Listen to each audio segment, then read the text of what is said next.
രാവിലെ എഴുന്നേറ്റ ഉടനെ തന്നെ വിട്ടുമാറാത്ത തുമ്മല്, മൂക്കൊലിപ്പ്, കണ്ണ്, ചെവിട്, തൊണ്ട, മൂക്കൊക്കെ ഭയങ്കരമായിട്ട് ചൊറിച്ചല്, അറിയാതെ ഒന്ന് മൂക്ക് തൊട്ട് കഴിഞ്ഞാൽ പിന്നെ തുമ്മലോട് തുമ്മല്, ഇത്തരത്തിലുണ്ടാവുന്ന അലർജി കൃത്യമായിട്ട് നമ്മൾ ചികിത്സിച്ച് മാറ്റിയില്ലെങ്കിൽ ഭാവിയിൽ വരുന്ന പ്രശ്നങ്ങളാണ് സൈനസൈറ്റിസ്.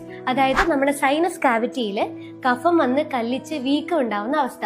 അതിന്റെ ഭാഗമായിട്ട് ഇടയ്ക്കിടെ തലവേദനയുടെ പ്രശ്നം ഉണ്ടാവും, ശ്വാസ തടസ്സത്തിന്റെ ബുദ്ധിമുട്ടുകളൊക്കെ ഉണ്ടാവും. പിന്നെ വരുന്നതാണ് ചർമ്മരോഗങ്ങൾ, എക്സിമ, അർട്ടിക്കേരിയ, അതായത് സ്കിന്നില് ചുവന്ന് തടിച്ച് തുടുത്തു വരുന്ന ഒരു അസഹനീയമായ ചൊറിച്ചിലുള്ള ഒരു സ്കിൻ അലർജി. അപ്പൊ ഇത്തരത്തിലുള്ള സ്കിൻ അലർജികളും അതുപോലെ തന്നെ അലർജിയുടെ സിവിയാരിറ്റി അനുസരിച്ച് ആസ്മ ഭാവിയിൽ ഉണ്ടാവാനുള്ള സാധ്യതയും വളരെ കൂടുതലാണ്. അപ്പോൾ ഈ അലർജി ഉള്ളവർ കൃത്യമായിട്ട് ശ്രദ്ധിക്കേണ്ട ഒരു കാര്യമാണ് ബ്ലഡ് ടെസ്റ്റിൽ IgE എന്ന് പറയുന്ന വാല്യൂ എത്ര തോതിലുണ്ട് എന്നുള്ളത് ഉറപ്പുവരുത്തുക.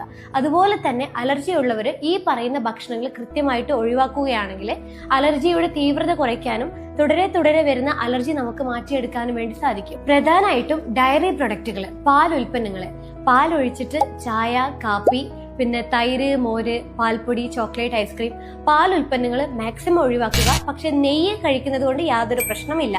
പിന്നെയുള്ളതാണ് സിട്രസ് ഫ്രൂട്ട്സുകൾ, ഓറഞ്ച്, മുസമ്പി, പൈനാപ്പിൾ, മുന്തിരിങ്ങ. ചിലർക്ക് പീനട്ട്, നിലക്കടല അലർജി ഉണ്ടാക്കാറുണ്ട്. അതുപോലെ ചിലർക്ക് ഷെൽഫിഷ്, തോടോട് കൂടിയിട്ടുള്ള മത്സ്യങ്ങളും അതുപോലെ തന്നെ മുട്ടയും അലർജി ഉണ്ടാക്കാറുണ്ട്.